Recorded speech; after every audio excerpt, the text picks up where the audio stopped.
Ladies and gentlemen, welcome. Today is my distinct pleasure to introduce a man who is recognized. The battle of evolution is only one skirmish in a much larger war. Science simply makes no use of the hypothesis of God. Ask yourself, what is intelligent design giving us? Nothing. We cannot accept intelligent design as an alternative scientific theory. They will never accept that we have a better argument. They just pester us and they waste our time.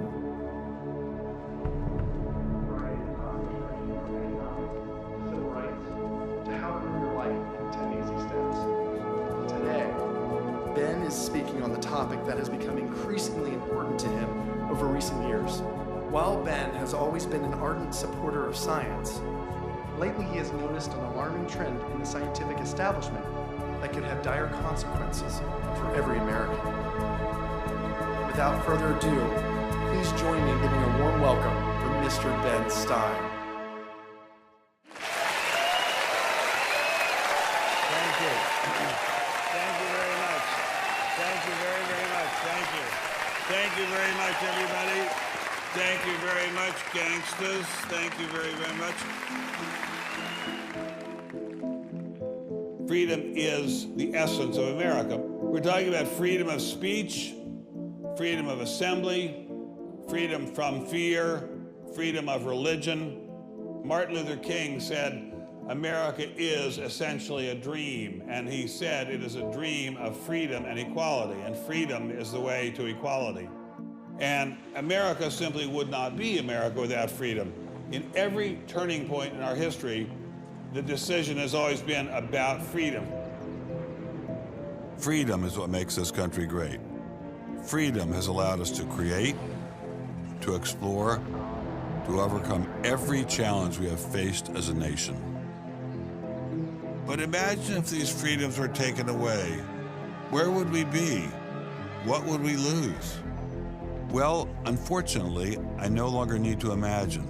It's happening. We are losing our freedom in one of the most important sectors of society, science. I have always assumed that scientists were free to ask any question, to pursue any line of inquiry without fear of reprisal. But recently, I've been alarmed to discover that this is not the case. It all began when I met evolutionary biologist Richard Sternberg in Washington, D.C. His life was nearly ruined when he strayed from the party line while serving as editor of a scientific journal affiliated with the prestigious Smithsonian Museum of Natural History. Your office was over there? That's correct. This here is the West Wing. Directly ahead of us is the West Wing of the Natural History Museum. So now you're not there anymore because you're a bad boy. No, I'm not. No, I was exiled. You're a bad boy. You question the powers that be. What was Dr. Sternberg's crime? He dared to publish an article by Dr. Stephen Meyer, one of the leading lights of the intelligent design movement. The paper ignited a firestorm of controversy merely because it suggested intelligent design might be able to explain how life began. As a result, Dr. Sternberg lost his office, his political and religious beliefs were investigated, and he was pressured to resign. The questioning of Darwinism was a bridge too far for many. The mentioning of intelligent design that occurs at the end of the paper was over the top. And I think the intelligent design proponents have raised a number of very important questions. And you wanted to get those questions brought up and discussed. Placed on the table. Placed on the table. People were so upset about it. They were so upset that you could see they had a physical, emotional reaction. Wow. They were saying that Stephen C. Meyer is a well-known Christian, that Stephen C. Meyer is an intelligent design proponent, that Stephen C. Meyer is a Republican. It was all couched in terms of religion, politics, and sociology. The way the chair of the department put it is that I was viewed as an intellectual terrorist. Terrorist. Because of giving the topic of intelligent design some modicum of credibility. What happened to Dr. Sternberg was terrible, but surely it was just an isolated case. I was still pretty skeptical, so naturally I checked in with the head of the Skeptics Society, Michael Shermer. So I can't prove there is no God or Yahweh in your case, any more than I can prove there is no Isis, Zeus, Apollo, Brahma, Ganesha, Mithras, Allah, or for that matter, the flying spaghetti monster. And think about just one thing. Why would the aliens look like this? Well, these are bipedal. Who drew that? Skepticism, it's not a position you take. It's just an approach to claims. This one is called the borderlands of science, where sense meets nonsense. Is intelligent design nonsense? Well, it's unproven. So in that sense, it's nonsense. So I would put it in the sort of shaded areas between good, solid science and total nonsense. You know, it's sort of 3/4 of the way toward the nonsense side. But you think, nevertheless, people should be allowed to speak about it and publish papers about it? They are free to write and publish and be heard in public forums and go to conferences just like everybody else does. Well, what if a person published something, say at the Smithsonian, in favor of intelligent design and then lost his job over it? And it had been peer-reviewed, and published, and then he lost his job over it anyway. What would happen? What do you think about that situation? I think that particular situation, there was something else going on. What was going on? I don't know. I mean, I don't know, because I don't know, but I think there had to be something. People don't get fired over something like that. You roll up your sleeves, you get to work, you do the research, you get your grants, you get your data, you publish, and you work your butt off, and that's how you get your theories taught. Well, but wait a minute. What if you try and roll up your sleeves and go to work and work your butt off, and they say, well, we're going to fire you if you even mention the word intelligent design? I don't think that's happening. Where is that happening? George Mason University. Throughout its 50-year history, our mission has remained clear: to prepare a diverse population of students to think and to grow in a climate of unbridled academic freedom. After Dr. Caroline Crocker simply mentioned intelligent design in her cell biology class at George Mason University, her promising academic career came to an abrupt end. My supervisor invited me into his office. He said, "I'm going to have to discipline you for teaching creationism." And I said, I mentioned intelligent design on a couple of slides, but I did not teach creationism. He said, "Nonetheless, you have to be disciplined." At the end of the semester, I lost my job. Not only did this well-loved professor lose her job at George Mason, she suddenly found herself blacklisted, unable to find a job anywhere. So whenever I interviewed for a job, I would be offered it, usually on the spot. Since this has happened, and since people can Google my name, I'm finding that when I send my credentials, I do get interviews, I get many interviews, but I never get offered a job. I don't tell them about my science sin. I was only trying to teach what the university stands for, which is academic freedom. There's nothing to be learned in neurosurgery by assuming an accidental origin for the parts of the brain that we work on. It wasn't just biologists who were feeling the Darwinist wrath. When neurosurgeon Michael Egnor wrote an essay to high school students saying doctors didn't need to study evolution in order to practice medicine, the Darwinists were quick to try and exterminate this new threat. A lot of people on a lot of blogs called me unprintable names that were printed. There are a lot of very, very nasty comments. Other people suggested that people call the university I work at and suggested perhaps it's time for me to retire. I realized when I kind of went public with my doubts about the adequacy of Darwin's theory that I would encounter criticism. What has amazed me is the viciousness and the sort of baseness of it. I'm an old guy, I have tenure, I'm academically safe, but the young people and what is happening to them in America right now because of this scientism gulag is really terrible. Apparently, Professor Marks was not as safe as he thought. A few months after this interview, Baylor University shut down his research website and forced him to return grant money once they discovered a link between his work and intelligent design. In order to attract grants, you have to market yourself. So you put up sites and call yourself labs and groups and things like that in order to get visibility. And in my entire experience in academia, I never went to any superior and asked them any permission to put up any of these labs. So the fact that this was singled out, let alone shut down, is jaw-dropping. It's astonishing. I have never been treated like this in my about 30 years in academia. Shut up, you freak! I said shut up! It's a man! No! If you peel back the onion, I think that there is no doubt that the center of this is my work in what some would call intelligent design. People really get emotional about this. Whenever you say intelligent design in a room of academics, them's fighting words. Creationists. Astronomer Guillermo Gonzalez found himself in a fierce shootout with Iowa State University following the publication of his book, arguing that the universe is intelligently designed.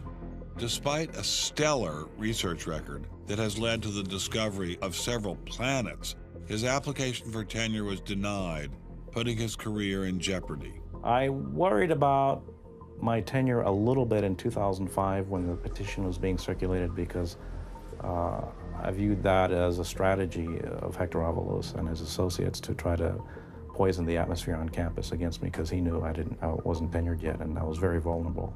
I have little doubt that I would have tenure now if I hadn't done any professional work on intelligent design.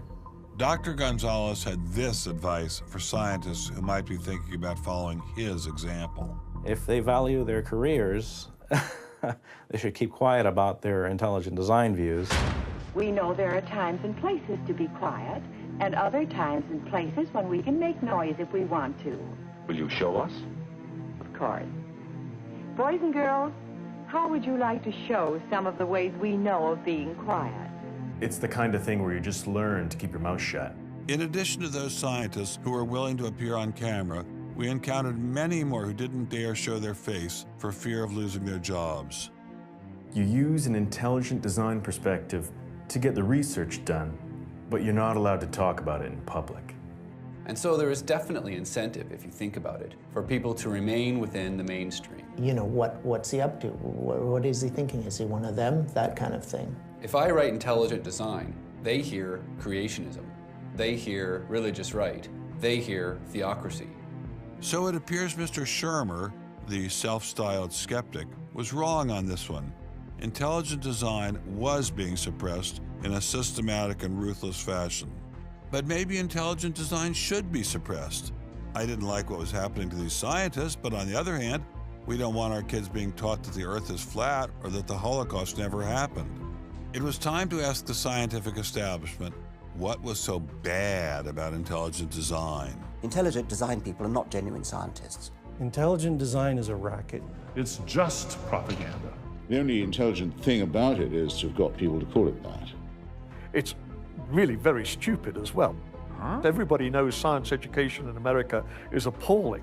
What we don't need at this time is intelligent design in the classrooms. To present intelligent design stunts their educational growth. It stunts their intellectual growth. But what I don't understand is how these animals could have been on Earth millions of years before man, and the Bible says the whole Earth was created in only 6 days.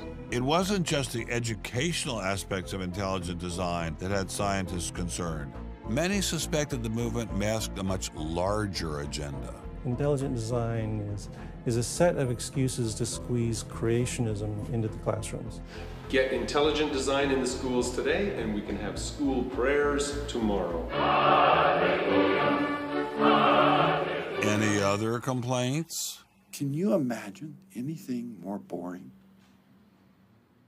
The boredom attached to ID is supreme. It is so boring that I can't even bother to think about it much anymore. It's just utterly boring. Love is in the air, everywhere I look around. Love is in the air, every sight and every sound.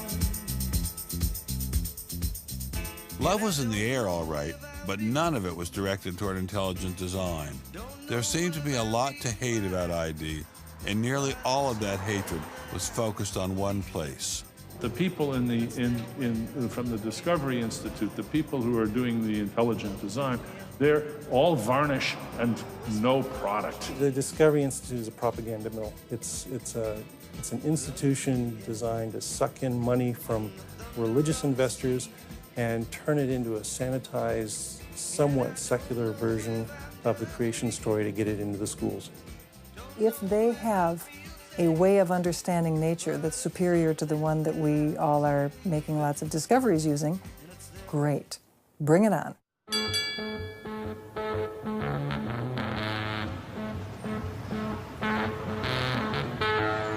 We are really, really lost. I think it's on 3rd.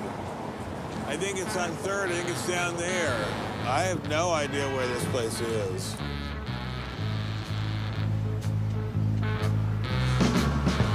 I guess I'll just keep walking. Do you have any idea where the Discovery Institute is? Have you ever heard of that? Never heard of it. Okay, thank you.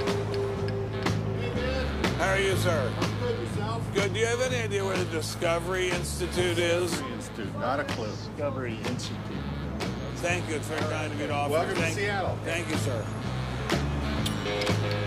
It's got to be this whole building. Yes, where is the Discovery Institute, please? Discovery Institute on the 8th floor, suite 808.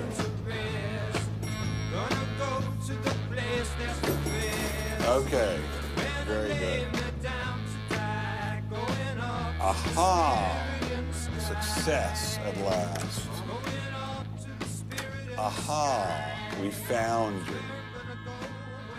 Are you Bruce Chapman? I am. How are you? I'm Ben Stein. Well, very kind of you to have me here. Well, I'm delighted to meet you. Can I look around and see your office? Absolutely. Do you just have this floor, or do you have several other floors as well? No, this is it. This is it? We've made an awful lot of trouble for being in such a small office. I thought it was going to be like the Pentagon. We're like the little boy that said the emperor has no clothes. And he didn't have a big organization either. When you go around and raise funds, your people are not saying to you, by the way, we're going to get all these scientists out of the classroom and put Christ back in the classroom. Well, I don't know that Christ has ever been in the science classroom. This is not a religious argument. This is something that people, we have fellows who are Jewish or agnostic or various other things. There are people, there are Muslim scientists. There are people of all kinds of backgrounds who agree that Darwin's theory has failed. And so why would you bring religion into it? You don't need religion. This is a red herring, Ben. People who don't have an argument are reduced to throwing sand in your eyes. Well, if the Discovery Institute could get its wish about this subject, what would your wish be? Well, on this subject, as on others, we'd like people to be able to have a robust dialogue and even a debate where the evidence, the best evidence, but in this case, the best scientific evidence is made available to people. Well, surely no one questions there should be a debate. Oh, yes, they do. They do? They say the debate has been settled. Well, that the issue's when settled. was the debate settled? Ben, I'd like you to talk to the scientists. You don't want to get your science from me. Mr. Chapman claimed ID had nothing to do with religion. So why was my first stop Biola University, formerly known as the Bible Institute of Los Angeles? Your own personal Jesus. Someone to hear your prayers, someone who cares. Your own personal Jesus. Someone to hear your prayers, someone who's there.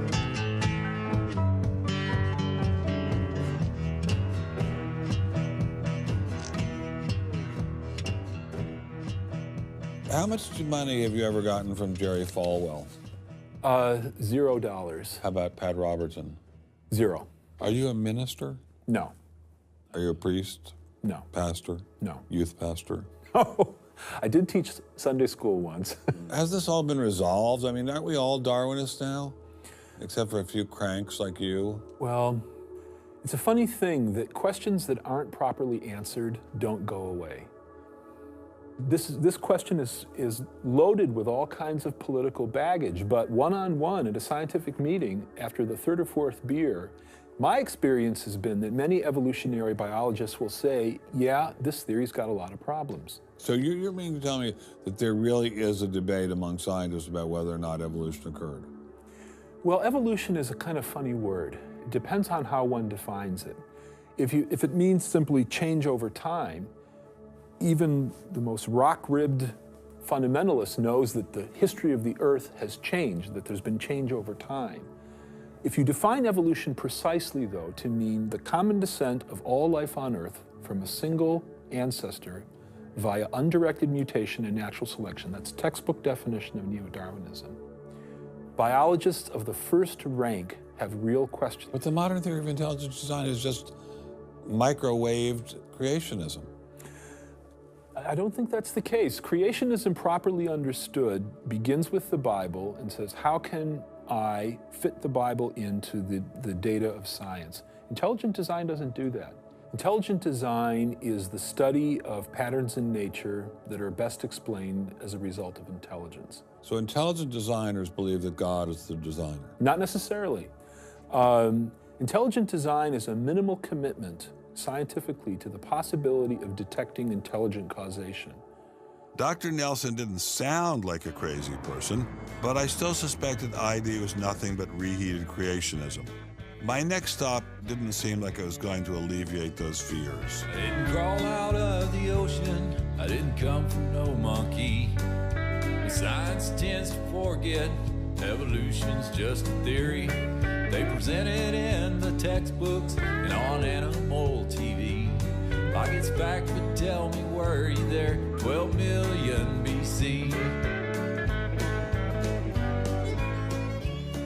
Evolution is from an intelligent design perspective, is perfectly acceptable if the sense is that how did the design get implemented? The issue is there real design there, and are these material mechanisms like natural selection, are these adequate to account for everything we see in biology? And our argument is no, it's not. But Darwin produced all this evidence from his travels and his studies at the Galapagos that evolution explained things. If you look at the history of science, people often have a good idea and then they decide just to run with it. And they say, we're going to apply this everywhere. And so Darwin takes his idea of natural selection and says, I'm going to explain all of life with it. I mean, physics used to be Newtonian physics. Newton was physics. And then you got to look to Einstein, general relativity. It's not, Newton isn't enough. Well, I think likewise what we're finding with Darwin is that he had some valid insights, but it's not the whole picture. Okay, Darwinism may not be the complete picture, but what made these guys think they had the missing pieces? I put this question to Dr. Stephen Meyer, author of the paper that originally got Dr. Sternberg in so much trouble. It's hard to believe that this little town is the headquarters of giant Microsoft, which enabled Mr. Gates to become fantastically rich. Maybe that's what Steve Meyer's doing here. Maybe this is somehow going to make him fantastically rich. We'll pin him down like a butterfly on a butterfly board. A butterfly on a killing board. Coffee shop straight ahead. Newton is buried in the geniuses corner at Westminster Abbey, right? That's correct, yeah. Darwin is also buried in Westminster Abbey. Right, and yeah. so is Darwin. Right near each other, right? And you're here in Redmond, in a little building without a sign, right?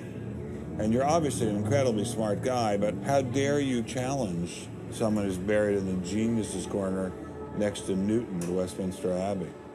Well, it may seem a little cheeky, but it's what scientists are supposed to do.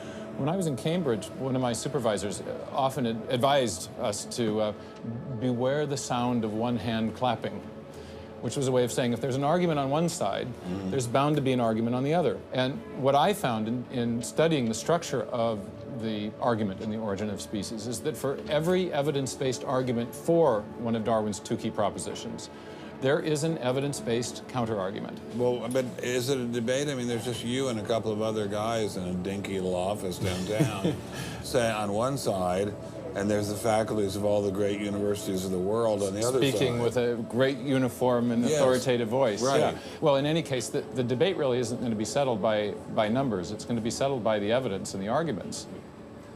While I was still in Bill Gates country, Dr. Meyer recommended I check in with molecular biologist Jonathan Wells. What kind of names do they call you? Creationist. What do you say back to them when they say you're a creationist? Well, I usually don't get the opportunity. What's at stake for you personally here? First of all, I love science. I think the way Darwinism corrupts the evidence, distorts the evidence, is bad for science. Well, the other scientists would tell you to just shut up if you love science, okay? Because you're sort of being a bomb thrower into science. I am upsetting the apple cart, and I think it deserves to be upset in this case. Why? Because the evidence is being distorted to prop up a theory that I think doesn't fit it. Was Darwinism really that bad? Perhaps a change of scenery would give me a fresh perspective. Quand je t'ai vu au coin de la rue, tout est vide, j'ai cru que tous les deux, sous le ciel bleu, nous serions très heureux.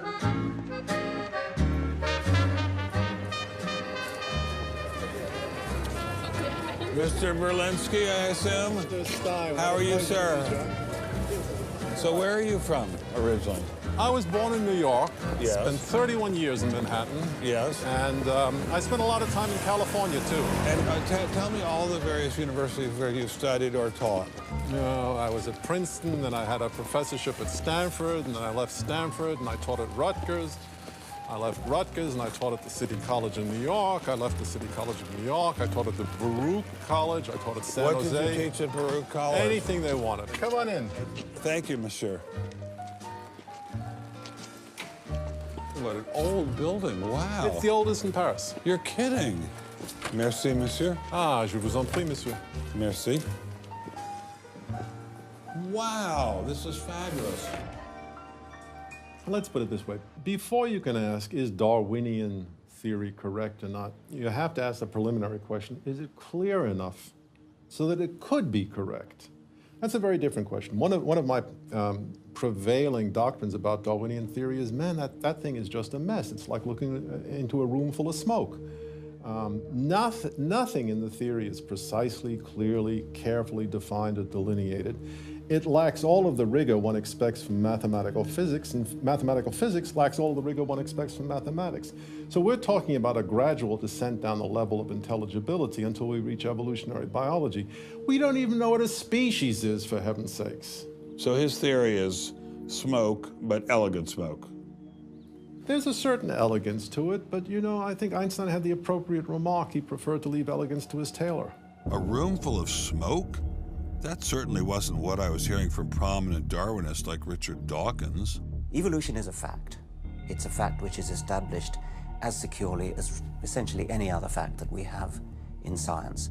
Richard Dawkins is so confident that evolution is a fact, and that therefore God doesn't exist, that he has devoted his entire life to spreading the evolution gospel. I'm an atheist with respect to the Judeo-Christian God because there is not a shred of evidence in favor of the Judeo-Christian God. It is completely right to say that since the evidence for evolution is so absolutely, totally overwhelming, nobody who looks at it could possibly doubt that if they were sane and not stupid. So the only remaining possibility is that they're ignorant, and most people who don't believe in evolution are indeed ignorant. But the people I spoke with weren't ignorant. They were highly credentialed scientists. So there had to be something else going on here. So you think the whole theory of evolution is false, or just certain parts of it? Well, again, evolution is a slippery word. I would say minor changes within species happen. But Darwin didn't write a book called how existing species change over time. He wrote a book called The Origin of Species. He purported to show how this same process leads to new species, in fact, every species. And the evidence for that grand claim is, in my opinion, almost totally lacking. How does Darwin or Darwinism say that life began? Well, he didn't know, and in fact, nobody knows. So Darwinism, strictly defined, starts after the origin of life and deals only with living things. Well, how can there be a theory about life without a theory about how life began? Well, a grand overarching evolutionary story, of course, does include the origin of life, but Darwin's theory doesn't begin until you have the first cell. Well, does someone have a theory about how life began?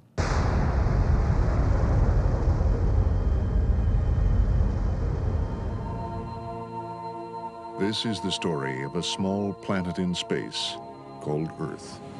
For a typical Darwinian explanation of how life originated, Dr. Wells directed me toward this documentary. The chemical elements essential for life, hydrogen, oxygen, carbon, and nitrogen, were now in place. What was needed was a way of combining them. Perhaps the energy came from lightning. Whatever it was. Excuse me? Whatever it was, energy managed to arrange these chemical ingredients in just the right way. Whatever it was? I was hoping for something a little more scientific. The most popular idea has been that life emerged spontaneously from primordial soup. In 1953, Stanley Miller mixed water, methane, ammonia, and hydrogen to simulate the early Earth's atmosphere. Then he ran electricity through it in an attempt to jumpstart life. It didn't work. While the initial results seemed promising, 50 years later, most serious scientists have abandoned this approach in favor of alternate theories. Prominent Darwinist Michael Roos attempted to explain one of them to me. He wasn't kidding. How did we get from an inorganic world to the world of the cell? Well, one popular theory is that it might have started off on the backs of crystals. My crystal ball. Molecules piggybacked on the back of crystals forming, and that this led to more and more complex. But of course, the nice thing about crystals is every now and then you get mistakes, mutations, and that this opens the way for natural selection. But at one point there was not a living thing. Yeah. And then there was a living thing. How did that happen? Well, this is I've just told you. And I don't see any reason why you shouldn't go from very simple to more and more complex to more and more complex. I don't either, but I don't know how you get from mud to a living cell. That's my question. Yes, well, I've told you. I think it was on the try back one of more crystals. time. On the backs of crystals. On the backs of crystals is at least one hypothesis, yes. So that's your theory, and you think that is more likely and less far-fetched than intelligent design? I think it is. I wouldn't put Ben Stein's money on Dr. Roos's joyriding crystals, but it did make me wonder, What were the chances of life arising on its own? It's been speculated that probably there would have to be a minimum of about 250 proteins to provide a minimal life function. If that's really true, then I think it's almost inconceivable that life could have happened in some simple step-by-step way. Okay, so the simplest form of life requires at least 250 proteins to function. What's so difficult about that? Welcome to the Casino of Life. Who wants to spin for a chance to win? Oh, sure. I'll give it a shot. What do I win? Take a look at this. Huh? How about the world's first single-cell organism? This perfectly aligned string of proteins could be yours. Now, take a spin.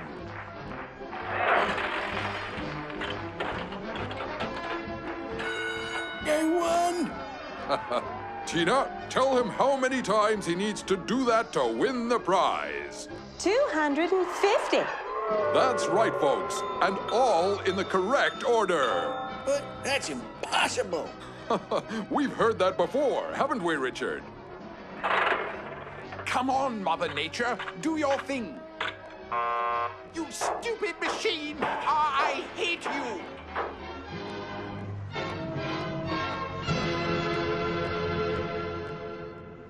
We're talking about something that's staggeringly improbable, roughly 1 in a trillion, trillion, trillion, trillion, trillion, trillion. Let all of life choose a million, a trillion, trillion. The number is essentially zero. Something has to skew nature to choose the ones that work. So, in the game of life, it looks as if the house always wins.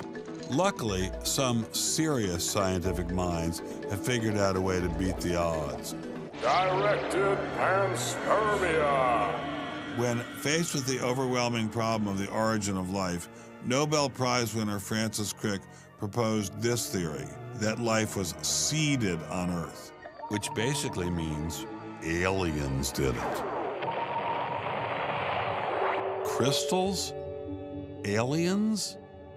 I thought we were talking about science, not science fiction. We don't know what caused life to arise. Did it arise by a purely undirected process? Or did it arise by some kind of intelligent guidance or design? And the rules of science are being applied to actually foreclose one of the two possible answers to that very fundamental and basic and important question. So the rules of science say we will consider any possibility except one that is guided. Exactly. No matter how life began, on the backs of crystals or in the test tube of some intelligent designer, everyone agrees it started with a single cell. But what is a cell? Let me ask you a question. Yeah. Darwin wrote The Origin of Species in 1859, published it in 1859. He had an idea of the cell as being quite simple, correct? Yeah, everybody did. Okay. If he thought of the cell as being a Buick, what is the cell now in terms of its complexity by comparison? A galaxy. If Darwin thought a cell was, say, a mud hut, what do we now know that a cell is? More complicated than a Saturn V. So what is in a cell as far as we know now? A world that Darwin never could have imagined. I needed someone who could give me a glimpse into this world. So we went to molecular biologist Doug Axe. Think of a cell as being a nanofactory, a factory where on a very small scale, digital instructions are being used to make the components of the factory. Here we have the famous DNA double helix. You can see the two helical strands that are intertwined and wind around each other on the outside of the molecule. This is the material that stores all of our genetic information. In higher life forms, this will be the equivalent of something like a gigabyte of information stored in the molecules that form the individual chromosomes, all packed within the nucleus, which is a tiny fraction of the entire cell size. So what does DNA do? Well, the information in DNA ends up providing the information for sequencing the amino acids to make protein. We have information in a one-dimensional form that provides the information for a three-dimensional form.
I'm finally just beginning to grasp the complexity of the cell.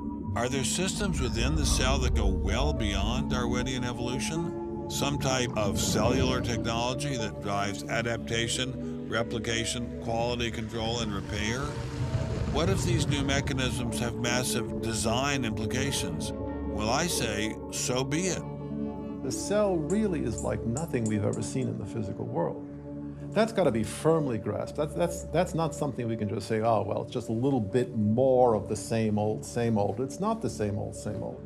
We are finding is that there's information that's in the cell that cannot be accounted for in terms of these undirected material causes. So It has to be. And so there's some other, so it has to be an information source. So one of the key questions faced by modern biology is, where do you get information from? Well, Darwin assumed that the increase in information comes from natural selection.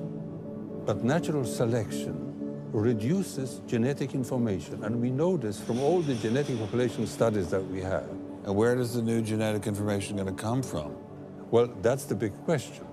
So when we find information in the DNA molecule, the most likely explanation is that it too had an intelligent source. I mean, we need engineering principles to understand these systems, okay? I mean, it's only because of our advancements in nanotechnology that we can even begin to appreciate these systems. But using intelligent design didn't seem to stop the scientists I spoke with, so why all the controversy? Suppose we find, simply as a matter of fact, that our scientific inquiries point in one direction. Which is that there is an intelligent creator.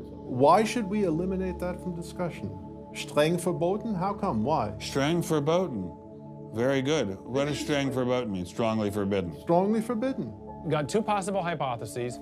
You've got a wall through the middle of through your brain, in effect, through your thinking. You say, well, you can't consider anything on this side of the wall. Only hypotheses on this side of the wall are permissible for consideration.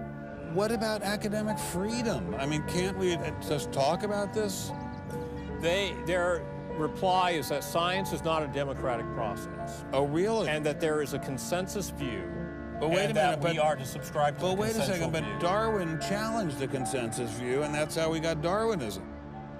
If Darwin wanted to challenge the consensus today, how would he do it?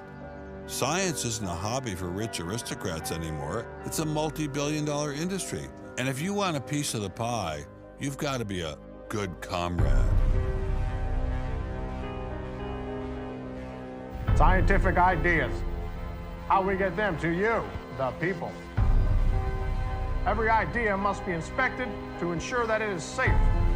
All theories must pass through a series of checkpoints. First, the Academy. Getting a controversial theory through the Academy can be dangerous. Few people know this better than Congressman Mark Souder. He uncovered a targeted campaign led by individuals within the Smithsonian and the National Center for Science Education to destroy Dr. Sternberg's credibility. If you want peer reviews, if you want to be published, if you want to go to respected institutions, the core view does not tolerate dissent. There's kind of a, this is the way it is, and anybody who's a dissenter should be squashed. Are you gonna be on my side if I let you up? Sure, Tick, sure. I'm on your side. Just let me up. I'll do anything you say. Souder isn't the only one who has witnessed the Academy's tactics. Journalist Larry Witham has seen similar behavior during his 25 years of covering the evolution controversy.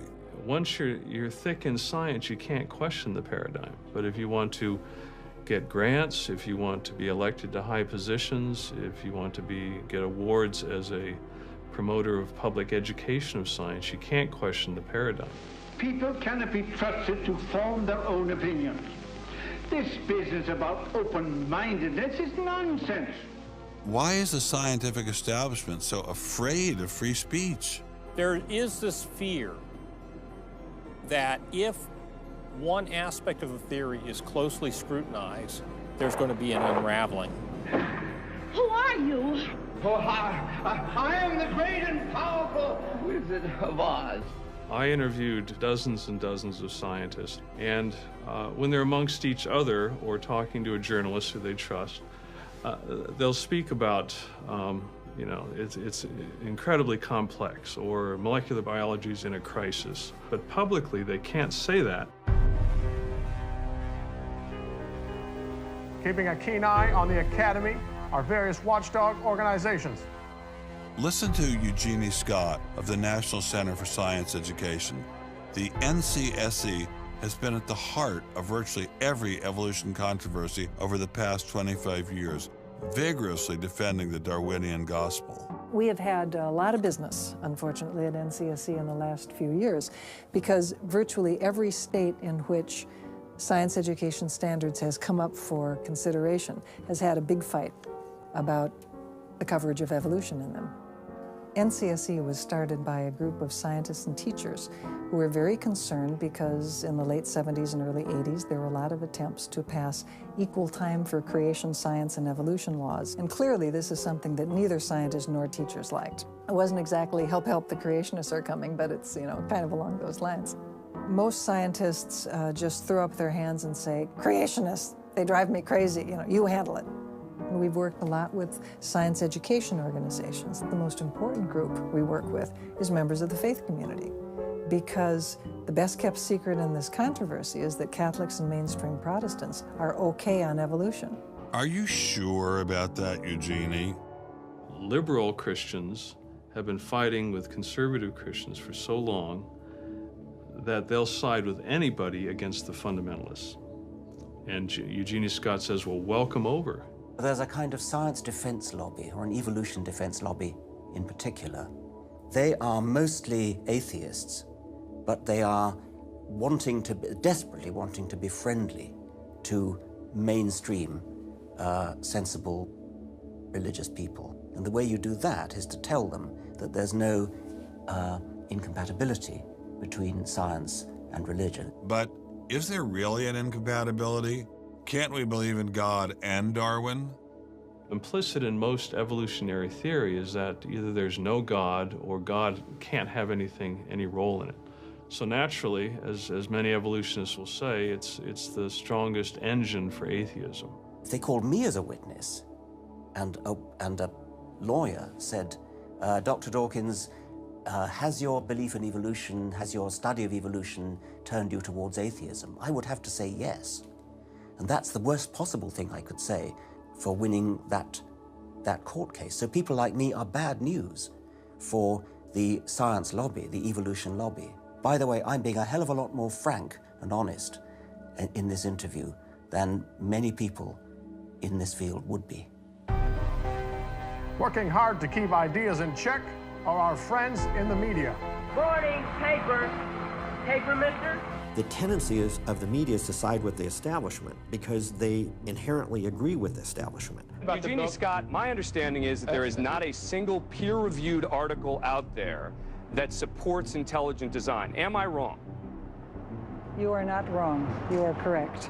I believe that we get coverage, but we always get coverage like we're the outsider, not like it's an even debate. But instead of merely reporting news, he analyzes it, often expressing his personal opinions. We constantly deal with reporters who refuse even to report the correct definition of intelligent design. They, over and over again, talk about life is so complex, God must have done it. Just admit it, it's religion. Very simple. You just can't, it's religion. It's a wanton distortion of our position. So did ask. I've got a hot story here. You can look at Associated Press stories, and the same sentence will appear in those stories for 10 years. Intelligent design says that life is too complex. It's called a boilerplate. And the reporter never reports anymore or gets any new ways to say it, so the public understanding never advances. But what happens if a reporter decides to take a more balanced approach to intelligent design? There might be remarkable pressure on that reporter not to side against the evolutionists. I thought I told you to kill that story. Few reporters have learned this better than author and journalist Pamela Winnick. When she refused to take sides in an article she wrote about intelligent design, the Darwinists found a new favorite target. Number one, I wasn't Christian, I was Jewish. Number two, I wasn't religious. Number three, I was not taking a position in favor of creationism. I was writing about intelligent design, and it didn't matter. After I wrote that one piece, everything I wrote on the subject was scrutinized. There were hate letters coming into the newspaper. If you give any credence to it whatsoever, which means just writing about it, you are just finished as a journalist. Other journalists we spoke with told similar stories, but didn't dare appear on camera. And now, the presses are ready to roll. When all other checkpoints fail, there is always the courts.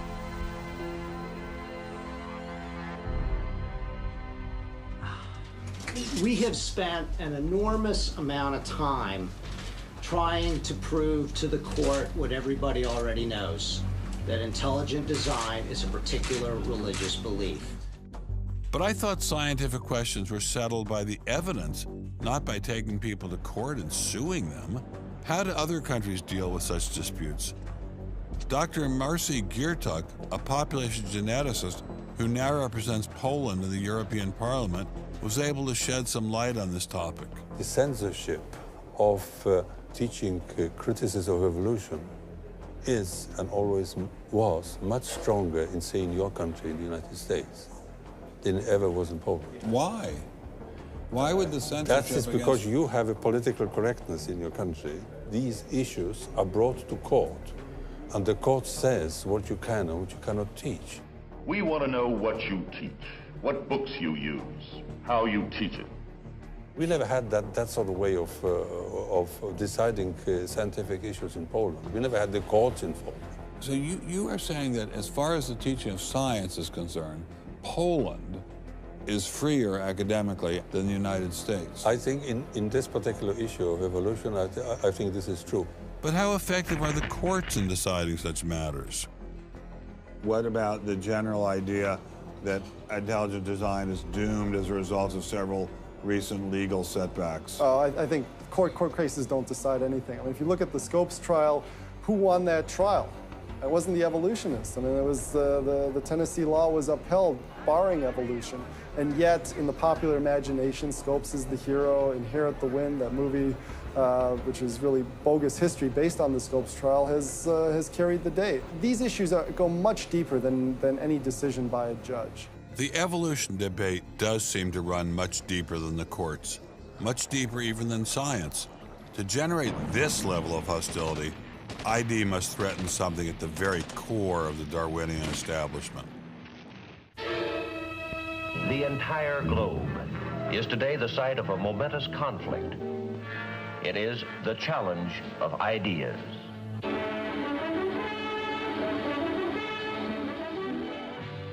I am Edward R. Murrow. For a little while, I would like to review with you the great conflict of our times, one which demands and must get the attention and the involvement of each one of us. This conflict over the principles of evolution has become a religious war. It really is no longer about scientific investigation. It is total competition with an antagonist who is putting into it everything within his capability. The situation has reached a point where many of evolution's top apologists have switched from defending Darwinism to attacking religion in what they see as a bid to stamp out intelligent design at the source. Richard Dawkins is the best example of this. His recent book, The God Delusion, has sold over 1 million copies worldwide. The God Delusion is my long-expected, long-worked-on, full-frontal attack on religion. To me, science is about trying to explain existence, and religion is about trying to explain existence. It's just that religion gets the wrong answer. But is Dawkins correct? Are science and religion really at war? For an appraisal of this continuing and protracted conflict, we can go to a reporter who has watched the growing conflict with the perception of a trained military observer. Oxford professor Alistair McGrath, author of The Dawkins Delusion, seemed like the ideal person to answer my question. Richard Dawkins has a charming and very, I think, interesting view of the relationship between science and religion. They're at war with each other, and in the end, one's got to win. and it's going to be science. It's a very naive view. It's based on a complete historical misrepresentation of the way science and religion have interacted. Dawkins seems to think that a scientific description is an anti-religious argument. Describing how something happens scientifically somehow explains it away. It doesn't. But the questions of purpose, intentionality, the question why, still remain there on the table. And I think it was just a catastrophic mistake to have someone like Dawkins address himself to profound issues of theology, the existence of God, the nature of life. He hasn't committed himself to disciplined study in any relevant area of inquiry. He's a crummy philosopher. He doesn't have the rudimentary skills to meticulously assess his own arguments. Genius guy, though. Very smart guy. A little bit of a reptile, but a very smart guy. The opposing point of view in this conflict rests on a fundamentally different vision of man. If you have two distinguished scientists, and in fact you can range many more on each side, as you know, saying exactly opposite things, that's telling me that the conflict is not between science and belief in God. Otherwise, you'd expect all scientists to be atheists. But it's a worldview conflict. It's between scientists who have different worldviews. You've got two competing explanations of the evidence. One says design, one says undirected processes. Both of them have larger philosophical or religious or anti-religious implications. So you can't say that one of those two theories is scientific and the other is unscientific simply because they have implications. Both have implications. People who tell you, for example, that science tells you all you need to know about the world, or that science tells you that religion is all wrong, or science tells you there is no God, those people aren't telling you scientific things. They are saying metaphysical things, and they have to defend their positions for metaphysical reasons. What is being presented to the public is, first comes the science, and then comes the worldview. I would want to argue that that may not be the case, that it may actually be the other way around, that the worldview comes first and is influencing the interpretation of science. My deep regret is some people are so deeply entrenched in their own worldviews that they will simply not countenance alternatives. I'm actually a person of the left, and not even a particularly religious person. I think of myself as a kind of humanist. And I think it's sending a very bad message to religious people who are interested in science, that in some sense, in order to do science credibly, they have to leave their religious beliefs at the door. The founders of early modern science, Sir Isaac Newton, Robert Boyle, Johannes Kepler, Galileo, most of these early scientists all not only believed in God, but they thought their belief in God actually made it easier to do science. You can be religiously motivated and you can do good science. And they have more often gone together than not gone together. Admitting our biases is the best way towards rational discussion, which I would welcome. Rational debate is a nice thought, but it's nearly impossible in the current climate. I'd seen the chilling effect that this unquestioning devotion to Darwinism has had on science, but were there other consequences? No gods, no life after death, no ultimate foundation for ethics, no ultimate meaning in life, and no human free will are all deeply connected to an evolutionary perspective. You're here today and you're gone tomorrow, and that's all there is to it. Dr. Will Provine, professor of the history of biology at Cornell University, gave us another disturbing glimpse into where Darwinism can lead. Oh, I was a Christian, but I never heard anything about evolution because it was illegal to teach it in Tennessee.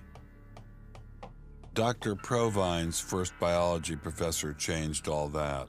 He started talking about evolution as if it had no design in it whatsoever. And I came up to him and I said, "You've left out the most important part." And he said, "If you feel the same way at the end of one quarter, I want you to stand up in front of the students in this class and tell them this deep lack in evolution." And I read that book so carefully, and I could find no sign of there being any design whatsoever in evolution.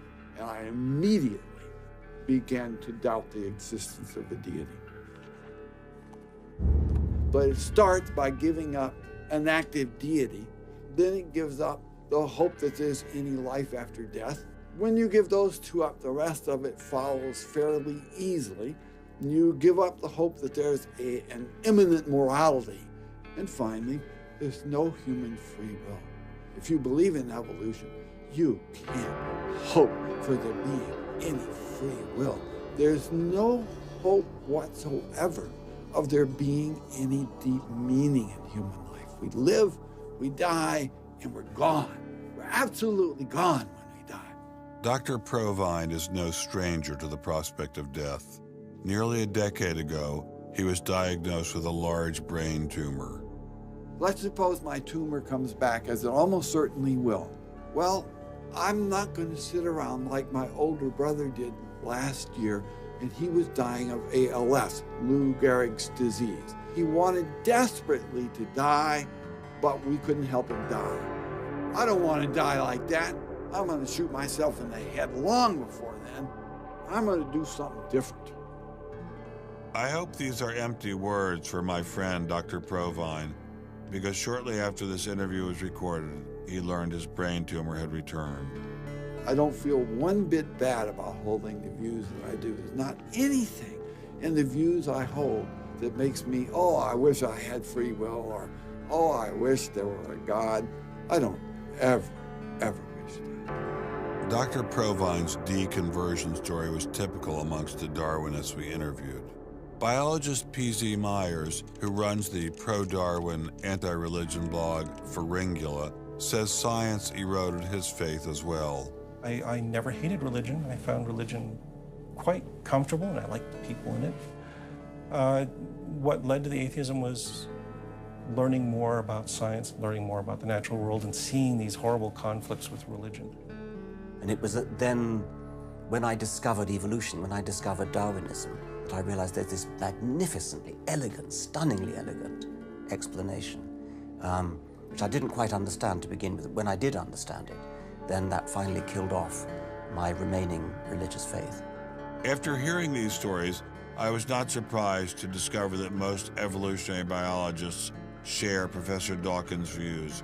It appears Darwinism does lead to atheism, despite what Eugenie Scott would have us believe. And if you separate out the ethical message from religion, what have you got left? You got a bunch of fairy tales, right? I think that God is about as unlikely as fairies, angels, hobgoblins, etc. Religion, I mean, it's just fantasy, basically. It's completely empty of any explanatory content. And it's evil as well. Half the people in this country think that drugs is what you have to regulate to make us safer, and half the people think guns, that's what you got to regulate to make us safer. But I always think if you're going to regulate one thing that has the most potential to cause death and destruction, religion. You got to start with religion, and Religion is an idea that gives some people comfort, and we don't want to take it away from them. It's like knitting. People like to knit. You know, we're not going to take their knitting needles away. We're not going to take away their churches. But what we have to do is get it to a place where religion is treated at the level it should be treated. That is something fun that people get together and do on the weekend and really doesn't affect their life as much as it has been so far. So, what would the world look like if Dr. Myers got his wish? Greater science literacy, which is going to lead to the erosion of religion. And then we'll get this nice positive feedback mechanism going, where as religion slowly fades away, we get more and more science to replace it. And that will displace more and more religion, which will allow more and more science in. And we'll eventually get to that point where religion has taken that appropriate place as a side dish rather than the main course. But will eradicating religion really lead to a modern utopia? Let me try to imagine that. And let's let history be our guide.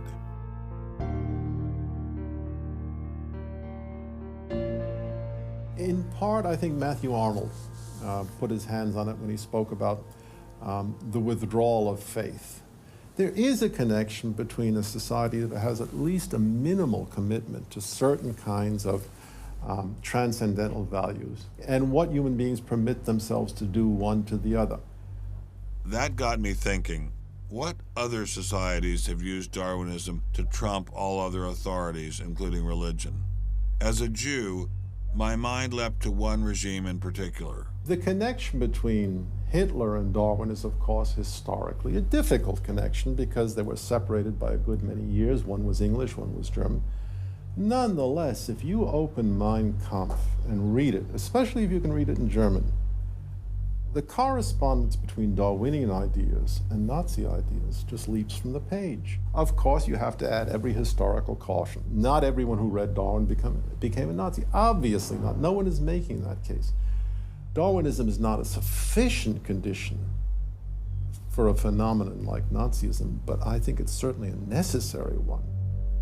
This was a connection I had to explore personally.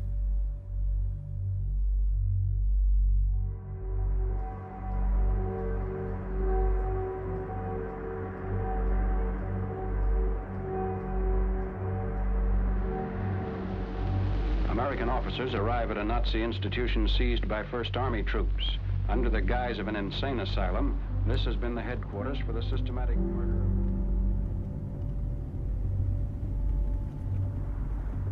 So what is this place? During Second World War, 15,000 people were killed here. Why were they killed?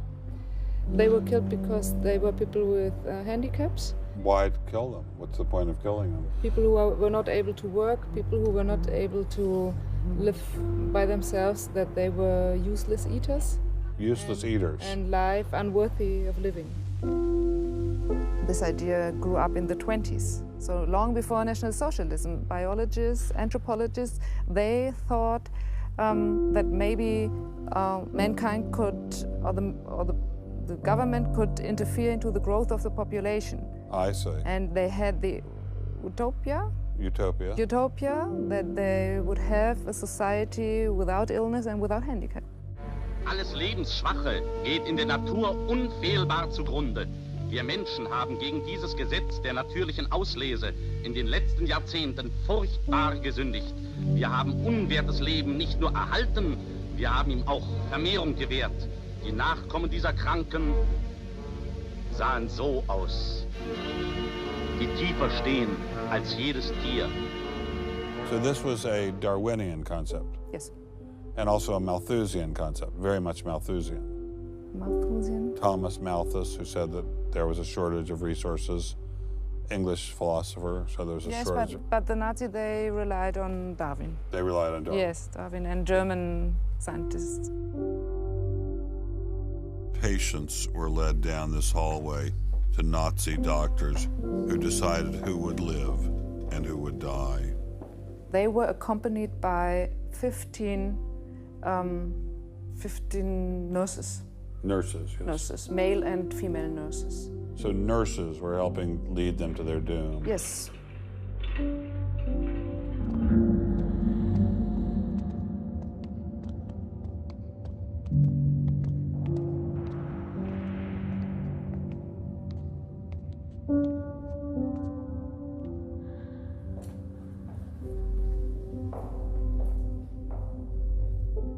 So were the prisoners told they were taking a shower? Yes, they were taking a shower, and here was 1 or 2 showers.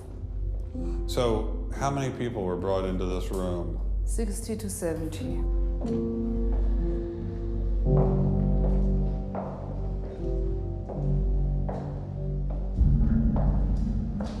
So what is this?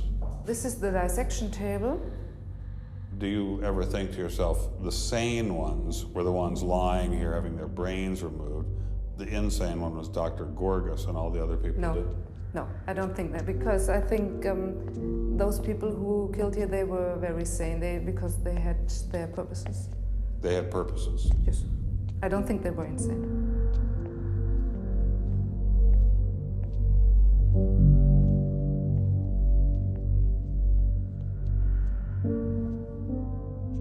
They had 2 crematory ovens. I see. And they killed about 70 people. A day. So a day, so they had... That's barely enough and time. they only killed from Monday to Friday.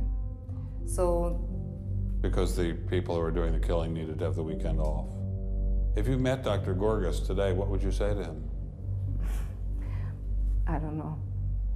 I don't think that it's my role to tell him something. It's difficult to describe how it felt to walk through such a haunting place, to know that these cold stone and tile walls were the last things the victims of Hadamar ever saw. I wanted to explore this connection further, so I met with the author of From Darwin to Hitler, Dr. Richard Weikart. Hitler and many of the physicians that carried out this program were very fanatical Darwinists, and particularly wanted to apply Darwinism to society. Was wir uns unter der deutschen Jugend der Zukunft wünschen, ist etwas anderes, als was die Vergangenheit sich gewünscht hat. Wir müssen einen neuen Menschen lernen, auf dass unser Volk nicht an den typischen Degenerationserscheinungen dieser neuen Zeit zugrunde geht. Many of these people in the 19-teens, 1920s, who were putting forward some of these ideas about racism were considered the leading scientists. These were Darwinists who were taken seriously by fellow academics. It's not to say that all academics believed it. These leading academics, were there any of them who were Americans? There were plenty of Americans who were saying similar kinds of things. Not only were Americans saying such things, they were pioneers in this fledgling science known as eugenics. They thought they could help evolution along by sterilizing the so-called feeble-minded and prohibiting them from getting married. Physicians who are aware of the history of 20th century American medicine harbor some bad feelings towards Darwinists because of eugenics. And the eugenics, which was an attempt to breed human beings, it was the darkest chapter of American medicine ever. There were 50,000 people involuntarily sterilized because they were deemed unfit to breed, basically. Eugenics isn't just history. The spirit of the movement lives on today. Margaret Sanger was the head of Planned Parenthood. She was very fanatical in her promotion of eugenics. In fact, Planned Parenthood was all about birth control for the impoverished and lower classes to try to help improve the species.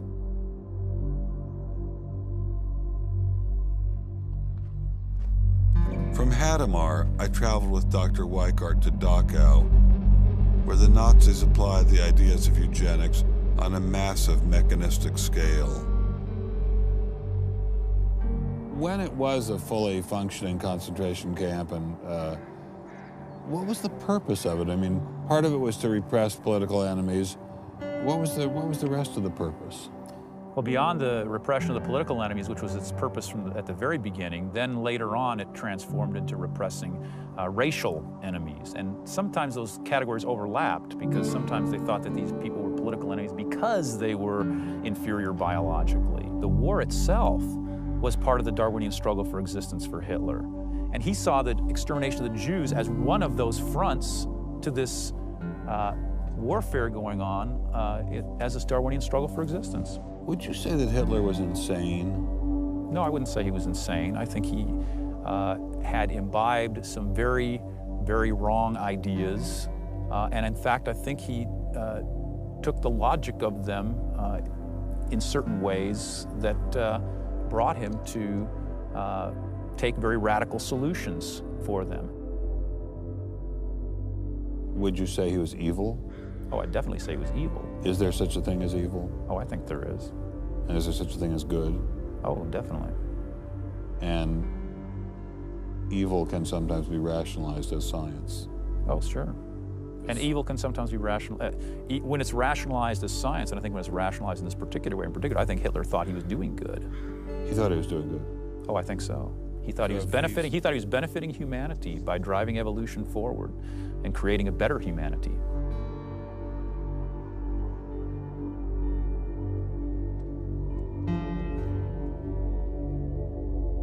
Before leaving Dachau, I stopped by the memorial commemorating the thousands of Jews who were killed there in excruciating conditions. I know that Darwinism does not automatically equate to Nazism. But if Darwinism inspired and justified such horrific events in the past, could it be used to rationalize similar initiatives today? There's a good German expression, so fängt es immer ein. I mean, it always begins in the same way. Something to remember in the context of United States discussions of euthanasia and abortion. It always begins in the same way. There seems to be an excellent argument for getting rid of useless people by killing them. Or at least it seems excellent to the people advancing the argument. It's the love affair with death and, you know, the euthanasia and this movement going on, which I find appalling. And the idea is that, you know, immediately rid our society of anybody who might be a drain, and think of people in economic terms. And I think that's where some of the Darwin fits in, actually. It's just a devaluing of human life.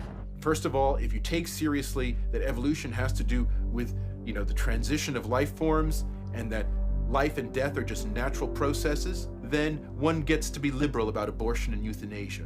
All of those kinds of ideas seem to me follow very naturally from a Darwinian perspective, a deprivileging of human beings, basically. And I think that people who want to endorse Darwinism have to sort of take this kind of viewpoint very seriously. And when we see an elite, and it is an elite that controls essentially all the research money in science, saying there is no such thing as moral truth, science will not be related to religion. I mean, it's essentially official policy of the National Academy of Science that religion and science will not be related. I mean, hey, you know, that cuts off a lot of debate, doesn't it? What's going to happen if this doesn't change? Well, I think we're watching it happen, aren't we? I needed time to think, so I traveled to the birthplace of this idea.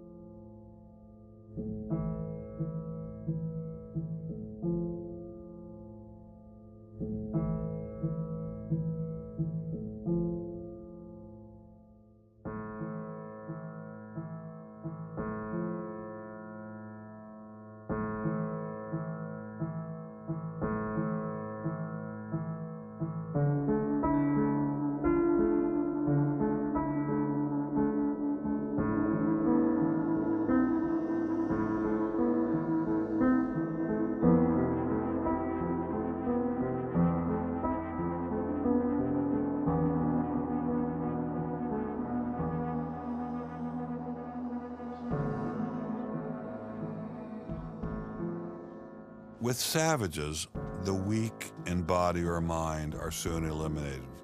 We, civilized men, on the other hand, do our utmost to check the process of elimination. We build asylums for the imbecile, the maimed, and the sick. Thus, the weak members of civilized societies propagate their kind.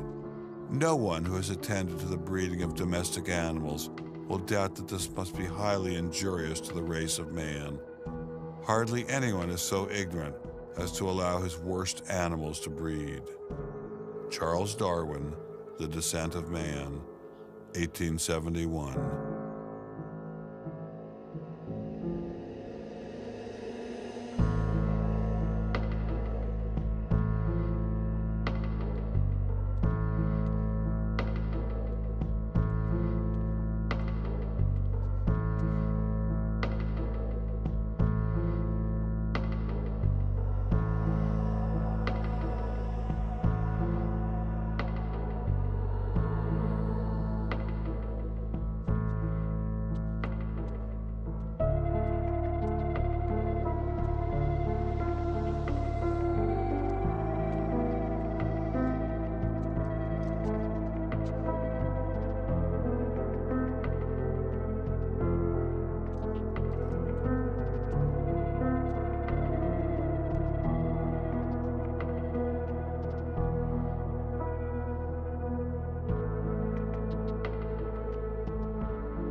throughout the Cold War in Germany, there was this wall erected to keep ideas out. It was erected by people who held an ideology that were afraid of a competition from other ideas that would come into their society. And what we're seeing happening in science today is very much like that. But I think that's just a strategy for protecting a failing ideology from competition. America didn't become the great nation that it is by suppressing ideas. It progressed by allowing freedom of speech and freedom of inquiry. Thomas Jefferson got it right when he wrote, "We hold these truths to be self-evident, that all men are created equal, that they are endowed by their Creator with certain unalienable rights, that among these are life, liberty, and the pursuit of happiness." Hundreds of thousands of Americans have given their lives to protect these values, but now they're under threat once again. It wasn't just scientists who were being expelled. It was freedom itself, the very foundation of the American dream, the very foundation of America. If we allowed freedom to be expelled in science, where would it end? The Darwinian establishment is so massive and so entrenched, it appears impenetrable. I couldn't bring it down myself, but I could at least confront those who had expelled the scientists I'd met. What would you say if you had Eugenie Scott sitting next to you? What would you say to her? I would ask her, by what authority does she and those like her presume to declare what is and is not science? You know, he's sort of made himself martyr of the day. They've gotten a lot of mileage out of, you know, poor Rick Sternberg. And we got lip service from the leadership of the Smithsonian, but I didn't feel they ever followed through. We went into the Smithsonian looking for answers, but we ran into the same stone wall as Congressman Souter. We're not authorized to do this, so it's a stop.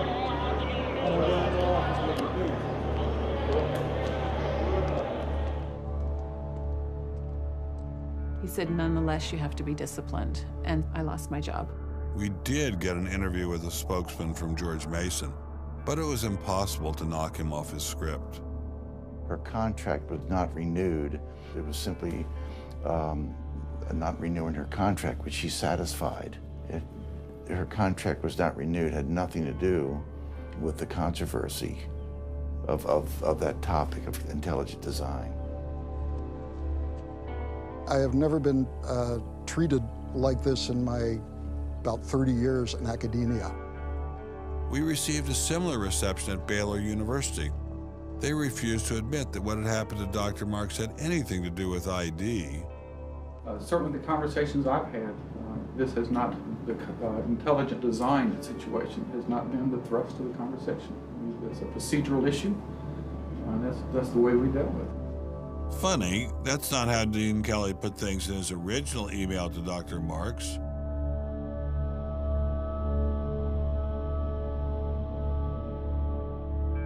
I'm not mixing my religion with my science. The questions that I ask in my intelligent design research are perfectly legitimate scientific questions. At least the top guns at Iowa State were willing to own up to their actions. What we wanted to stop is the use of the name of ISU to validate intelligent design elsewhere, and we did succeed. I really think a lot of Guillermo. He's a great guy. So, I mean, that's why I'm kind of disappointed, all right, that he should have just left this alone. So, in my opinion, should have just left it alone. Dr. Hauptmann elaborated further on his great regard for Gonzalez. This is quoting an email from you to Mr. Avalos. You say, "Sometimes it is just best to ignore idiots," in reference to Guillermo. And then the religious nutcases should be challenged at every opportunity. Yeah, because, for example, you... in that case, I'm thinking more of, say, the creationist crowd who claims that God put all the animals on an ark and that's it, all right? That's where all of our animals came from today. That's crazy, okay? You shouldn't be insulting even children with that kind of thing. So these are the idiots, all right? They've always been around. They've always been around. Going after the perpetrators in each of these cases wasn't getting me anywhere. So I reconnected with Dr. Berlinski and Dr. Schroeder to see if they had any advice.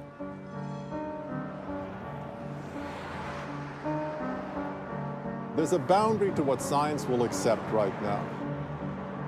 I think the parallel is exactly this wall coming down. Ask any Berliner on the from the east side what it meant to have the wall come down.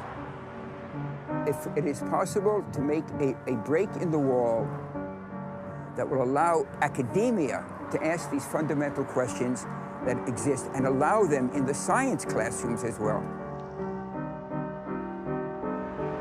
It'd be nice to see the scientific establishment lose some of its prestige and power. It'd be nice to see other questions being opened up. Above all, it'd be nice to have a real spirit of self-criticism penetrating the sciences.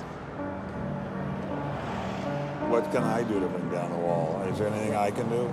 Make it apparent to the world that a wall exists. There are vast numbers of persons who talk about academic freedom. And there is academic freedom as long as you're on the correct side of the wall. But if you're on the wrong side of the wall, as we mentioned a few moments ago, you lose tenure, and that's a given. I took Dr. Schroeder's words to heart. Obviously, I couldn't take down the wall myself, but I could confront one of its modern architects.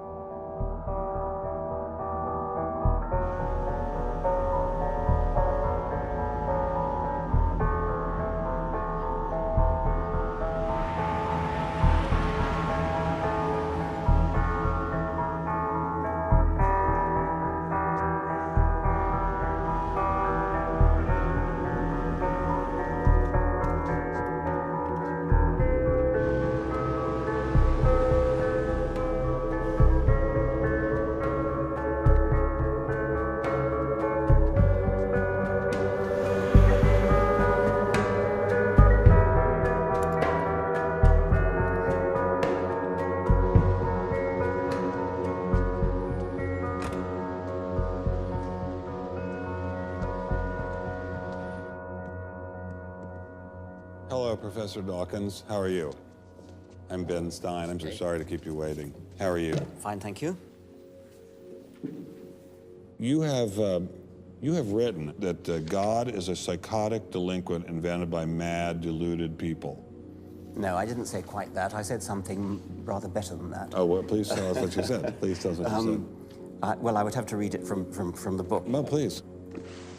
The God of the Old Testament is arguably the most unpleasant character in all fiction. Jealous and proud of it, a petty, unjust, unforgiving control freak, a vindictive, bloodthirsty ethnic cleanser, a misogynistic, homophobic, racist, infanticidal, genocidal, filicidal, pestilential, megalomaniacal, sadomasochistic, capriciously malevolent bully.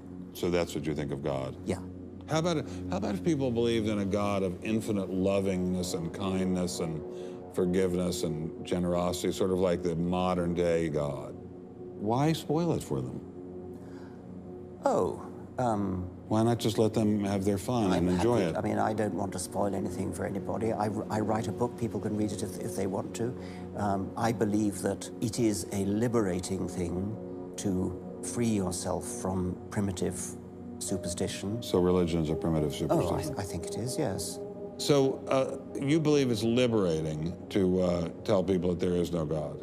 I think a lot of people, when they give up God, feel a great sense of release and freedom. Why do you think that? I mean, what's your dad? What's your scientist? What's your data? I think, well, I've had a lot of letters saying that, and I've... There are 8 billion people in the world, Dr. Dawkins. How many letters have you had? No, I haven't done that. That's quite true. Professor Dawkins seemed so convinced that God doesn't exist that I wondered if he would be willing to put a number on it. Well, it's hard to put a figure on it, but I mean, I put it as something like, 99% against or something. Well, how do you know it's 99% against, say, and not 97%? No, I did. You asked me to put a figure on it, and I'm not comfortable putting a figure on it. I think it's, I just think it's very unlikely. What? But you couldn't put a number on it? No, of course not. So it could be 49%. Well, it would be. I mean, I think it's unlikely, but it's quite far from 50%. How do you know? I don't know. I mean, I put an argument in the book. Well, then who did create the heavens and the earth? Why do you use the word who? You see, you immediately beg the question by using the word who. Well, then how did it get created? Well, by a very slow process. Well, how did it start? Nobody knows how it started. We know the kind of event that it must have been. We know the sort of event that must have happened for the origin of life. And what was that? It was the origin of the first self-replicating molecule. Right, how did that happen? I told you we don't know.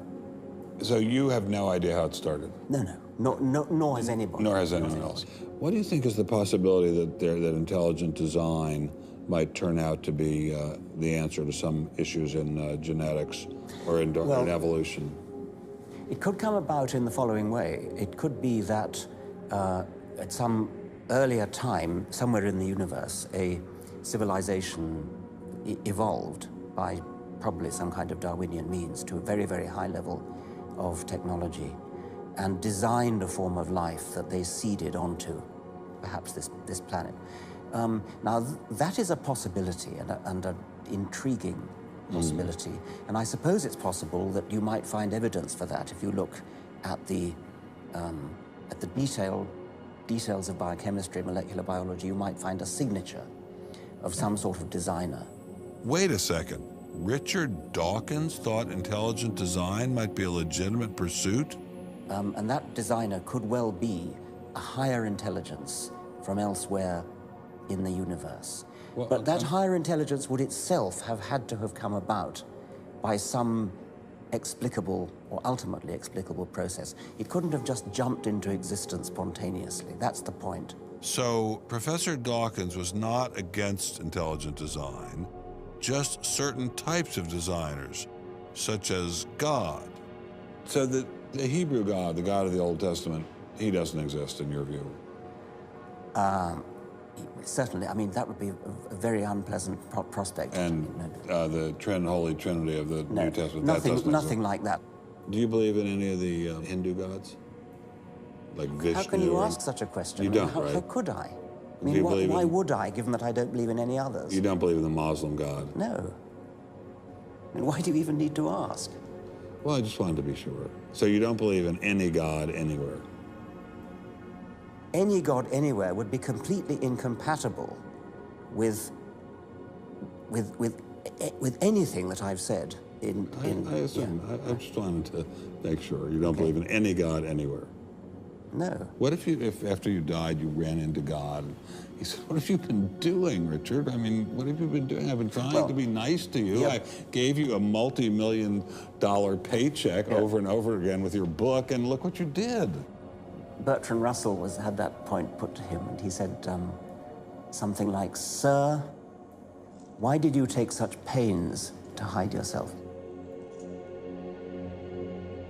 But if the intelligent design people are right, God isn't hidden. We may even be able to encounter God through science, if we have the freedom to go there. What could be more intriguing than that?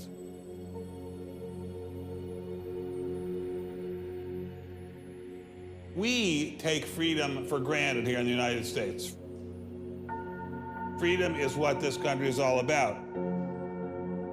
And a huge part of freedom is freedom of inquiry. But now, I'm sorry to say, freedom of inquiry in science is being suppressed. Behind me stands a wall that encircles the free sectors of this city, part of a vast system of barriers. There are people out there who want to keep science in a little box where it can't possibly touch a higher power, cannot possibly touch God. Those barriers cut across Germany in a gash of barbed wire, concrete, dog runs, and guard towers. If you believe in God, and you believe that there's an intrinsic order in the universe, and you believe that it's the role of science to try to pursue and understand better that order, you will be ostracized. I'm frightened by this, but I'm not going to let it stop me from investigating and from speaking. The wall cannot withstand freedom. What I'm asking for is the freedom to follow the evidence wherever it leads. My hope is that there'll be enough independent thinking scientists who don't like to be told what to think. People on both sides of the argument being prepared to talk and listen.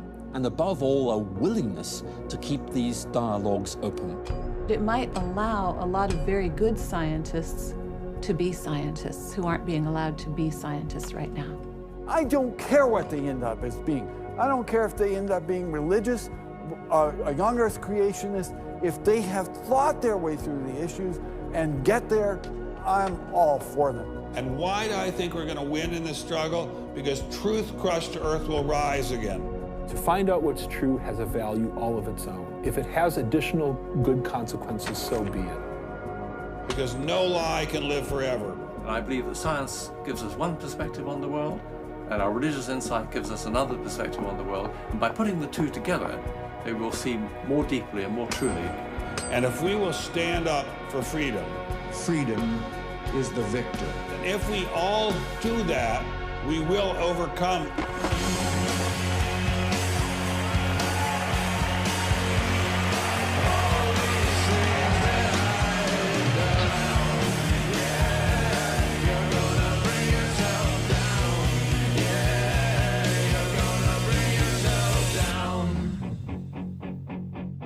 I've taken a first step by speaking out on this issue.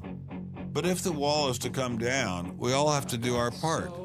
Some of you will pay a heavy price for speaking out. You may even lose your job.